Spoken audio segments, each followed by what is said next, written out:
तो मैं इनके घर के पास से गुजर रही हूँ, इनकी सगी खाला की बेटी मुझे कहती है कि बोनी इस गली से नहीं आना। क्यों? गली उनकी थी? मतलब मुझे तो ये इस समझ में तरह नहीं के आता वो ये। मतलब शादी इनसे की तो इस तरह का मेरे साथ बिहेवियर है। आप ये देख लें, जब उनका बिहेवियर इस तरह का है तो वो क्या करते होंगे मेरे साथ शादी में। ओ बोनी का बेटा, बोनी का बेटा। तो मेरे से ज्यादा ना मेरे बच्चे हर्ट करते हैं, लेकिन मैं अपने बच्चों को समझाती हूँ कि बेटा ये दुनिया है, माशरा है, आपको अच्छा भी बोलेंगे बुरा भी बोलेंगे, आपने बस फाइट करनी है, आपने दरगुजर करना है, क्योंकि जिस तरह आपकी मामा ने किया, क्योंकि दोनों बच्चे मेरी तरह मेरे हस्बैंड की तरह नहीं है। Okay okay. तो हाउ डिड यू फील जब आपको पता चला बेबीज का? कैसे फील हुआ? फर्स्ट ऑफ ऑल जब मेरा अल्ट्रासाउंड हुआ था तो मैं बड़े घबराई हुई थी कि कबीर को मैं क्या कहूँगी, क्योंकि अल्ट्रासाउंड में पता चल जाता है बोन्स का, हड्डियों का, कि हमारी कुदरती हड्डियाँ छोटी हैं, आगे बढ़ नहीं सकती, क्योंकि साइज का फर्क होता है इसमें। तो मुझे पता चल गया था कि बेटा बच्चा जो है मेरी तरह ही है। और काफी लोग ससुराल वाले मेरे समझ रहे थे कि बाप लंबा है तो बच्चा भी लंबा होगा। कहते हैं ना कि अल्लाह के काम में आपने टांग नहीं अड़ानी है, वही बात है ना।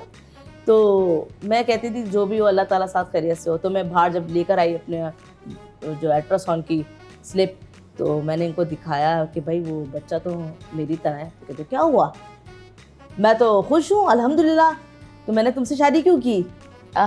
मैंने तो इसलिए शादी की कि मेरी आखिरत संवर जाएगी और तुम्हारे में कोई कमी नहीं है। तो उनमें भी क्या कमी होगी? दुनिया में हाथ पाँव आँखें है ना, बस और क्या है।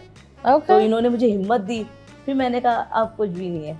अब of course when you have एक वो होता है जब आपका पार्टनर या आपके साथ होता है तो आप। और अब ये मेरे साथ तो ये फाइट करते हैं। मैं पहले फाइट तो मैं बाद में करती हूँ, पहले ये बोल देते हैं कोई भी ऐसा सवाल करता है अजूबा किस्म का, कोई भी ऐसी बात करता है कि तेरा कद छोटा क्यों है, ये ऐसे शादी क्यों कर ली, ये तो छोटी तुमका। तो मेरे से ज्यादा ये गुस्से में आ जाते हैं। सबसे दुखी मोमेंट क्या था लाइफ का जहाँ तुमने सोचा दैट, आप भी बताएं आपसे बाद में, सबसे दुखी मोमेंट इनका क्या था? आई थिंक ये बता देती हैं, लेकिन आई एम श्योर आप बताएं फिर हम इनके पास आएंगे। इनका सबसे, जब आपने सोचा दैट इस दफा सनोबर ठीक ठाक टूटी है? सबसे ठीक ठाक तो ये तब टूटी थी जब मेरे अपनों ने जब जो है ये कहा था कि बोना बोनी वाले अल्फाज। ओके। तब ये ज़्यादा मुझे याद है मतीरा कि मैं अल्हम्दुलिल्लाह मैं बहुत मतलब मेरा दिल बहुत बड़ा है, सबके लिए दिल बड़ा है, अच्छा अखलाक अल्हम्दुलिल्लाह। दुनिया प्यार करती है बहुत ज़्यादा और दुनिया इज़्ज़त देती है अल्हम्दुलिल्लाह। तो मैंने इनके घर वालों को कुछ नहीं बिगाड़ा। मैंने क्या बिगाड़ा? इन्होंने मुझसे शादी की, मैंने तो इनसे ज़बरदस्ती नहीं की ना। और जोड़ी बनाने वाला रब ताला की ज़ात है। तो मैं इनके घर के पास से गुजर रही हूँ, इनकी सगी खाला की बेटी मुझे कहती है कि बोनी इस गली से नहीं आना। क्यों? गली उनकी थी? मतलब मुझे तो ये समझ में नहीं आता ये। मतलब शादी इनसे की तो इस तरह का मेरे साथ बिहेवियर है। आप ये देख लें, जब उनका बिहेवियर इस तरह का है तो वो क्या करते होंगे मेरे साथ। आप लोग अलग रहते हो या साथ रहते हो? अलग हम लोग अलग रहते हैं। और तो वो प्रेग्नेंट थी उस दौरान। And she said this about you, आपके बारे में ये बोला। और मतलब कोई लड़ाई झगड़ा कुछ नहीं था, आप बस गुजर रही थी? मैं बस गुजर रही हूँ और उन्होंने कहा कि बोनी इस गली से नहीं आती। नहीं तो आप ये तो एक ही डायलॉग होगा, मतलब और भी आप अगर आपके मुंह के सामने ही बोले तो पीठ पीछे तो पता नहीं क्या क्या बोनी बत्तख से पुकारते हैं। क्या? बोनी बत्तख से पुकारते हैं। मतलब मेरा नाम भाभी नहीं बोलते। भाभी आपको बोलते नहीं बोलते। और बच्चे हो गए, उनको देखा है? हाँ उनको देखा है। नाम तोहफा सालगिरह में आते? नहीं आते। सालगिरह में भी नहीं आते? तो बच्चों को बिल्कुल इन्होंने अपनाया नहीं है? नहीं बच्चों को भी नहीं समझते बच्चों को कहाँ समझे। तो सबसे ज्यादा अपनों का ये अल्फाज ज्यादा चुभता है। गैर अगर बोलते हैं तो इतनी तकलीफ नहीं होती। मुझे अभी तक ये लफ्ज बहुत चुभता है। मैं अभी तक जो है ना बहुत माफ तो मैंने कर दिया। माफ करने वाली ज़ात अल्लाह की, मैंने माफ कर दिया उसको, लेकिन अभी तक वो अल्फाज मुझे चुभता है। एब्सोल्युटली। अपने सगी खाला की बेटी और के इस तरह के अल्फाज निकालना बड़ा तकलीफ दे होता है। It's pretty sad. कोई कसूर नहीं, कुछ नहीं। तो मुझे एक बात बताओ, ये इतना कड़वाहट दुनिया से लेकर डिप्रेशन आता है?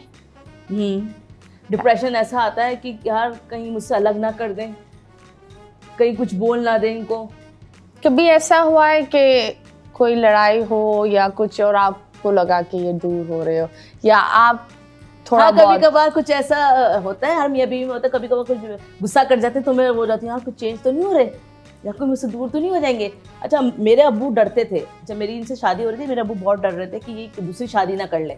ओके हाँ, क्योंकि आपको पता है ना, माशरा दिमाग में ऐसी बातें आती हैं। ओके तो ये शादी ना कर ले और इसको धोखा ना दे दे, तो इस तरह के अब्बू भी ये बात सोचते थे। तो अभी तक मैं कभी कभार ना, कभी कोई बिहेवियर अगर इसका चेंज होता है, कभी गुस्सा करते हैं हाँ तो मैं फौरन सोच आ जाती है यार दूर तो नहीं हो रहे मुझसे, आए या हैं। फिर इनकी बातों में तो नहीं आ जाएंगे। लेकिन ऐसा ओके, कुछ तो नहीं है। मुझे ये हाँ, बताएं, सिंस आप this is your second marriage है ना, या।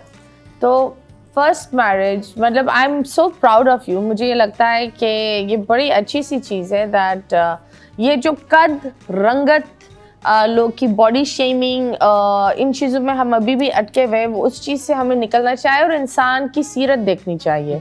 सबसे खूबसूरत इंसान हो आपके बराबर में, लेकिन वो अंदर से इतना बदनसीब और इतना बद इखलाक हो, तो आप एक ऐसे इंसान के साथ कैसे ज़िंदगी रहे जो जिसका मुंह प्यारा हो लेकिन जिसकी ज़बान गंदी हो, जो आपको एक 24/7 एक इनसिक्योरिटी या एक साइकिल पर रखे जहां आप अपनी ज़िंदगी एज पर गुजारो। या आजकल लड़कियों का ये शौक है, उनको चाहिए लड़का फिट होना चाहिए, और लड़कों का भी यही शौक है कि लड़की खूबसूरत होनी चाहिए। ये कुछ तो ऐसी प्रोफाइल से लिखा हुआ होता है गोरी होनी चाहिए, दूध की तरह। मतलब क्या हो गया भाई, मतलब दूध की तरह कौन, मतलब ये क्या तो क्या ये बात सवाल है? इनसे भी हुआ था कि यार तुम इससे कर रहे हो शादी, एक सेकंड मैरिज, आपको पता है दब्बा, हाँ। Second marriage. फिर मेरा फर्स्ट बेबी भी जो है पहले हस्बैंड से है, तो ये कहते थे कि यार अच्छी हो, खूबसूरत हो, जैसे तुम खूबसूरत हो वैसे खूबसूरत हो, वो कहाँ तुम कहाँ। तो ये अभी भी उनको ना बड़ी तकलीफ होती है कि वो मेरे साथ घूम रहे हैं, मेरे साथ जा रहे हैं आ रहे हैं, मुझे कुछ मना नहीं कर रहे किसी चीज़ से। तो अभी भी वो जो है ना अंदर ही अंदर जो तकलीफ होती है उनको। तो मुझे ये बात बताएं, फर्स्ट मैरिज में क्या हुआ था? वो लव मैरिज थी? नहीं, वो लव मैरिज नहीं थी, वो अरेंज मैरिज थी। ओके बस वहाँ पे फैमिली मैटर था इस वजह से ओके। जो नहीं। तो टॉक्सिक रिलेशनशिप थी? जी। ओके, तो कैसे टूटा? क्योंकि बहुत दफ़ा लोग बोलते टॉक्सिक रिलेशनशिप में ज़्यादातर जब किसी का रोजी रोटी नहीं होती या कोई इतना एक मॉडर्न स्क्वाड एनवायरनमेंट नहीं होता, वो नहीं निकल पाते। या यही ऐसी तरह का है, उनके अंदर वो कॉन्फिडेंस नहीं था जो मुझ में है। एक चंचल टाइप नहीं है, और जैसे बाहर निकलना नहीं, बस घर में घुट के रहना कि बस तुम छोटे हो, कहीं तुम बाहर जाओगे तुम्हें बोरी में ना बंद कर दें। हैं? हाँ, इस तरह की बोरी में कौन बंद करेगा भाई? मतलब उनकी अम्मी के ऐसे अल्फाज कि तुम्हें मुंह ना दबा ले। मैं कहीं जाती भी थी उनके साथ, तो मुझे उनकी अम्मी उनसे तो बात करती थी सेटिस्फाई कॉल पे, सेटिस्फाई होने के लिए, लेकिन मुझसे भी कॉल पे बात करती थी कि सनोबर हाँ तुम सेफ हो मेरे बेटे के साथ या नहीं। तो मैंने कहा ये जिंदगी बड़ी मुश्किल है, बड़ी टफ है, मैं नहीं गुजार मतलब वो सकती। एक ग्रोन बंदा था, उसको उसकी माँ क्यों चाहिए इस वक्त? मतलब दैट्स प्रीटी सैड। तो आप बताइए सनोबर कैसे मिली आपको? पहली दफा कहाँ देखा सनोबर को? हाँ, ज्यादा इमोशनल हो गए, अब थोड़ा खुश भी कर दे। तारीफ करे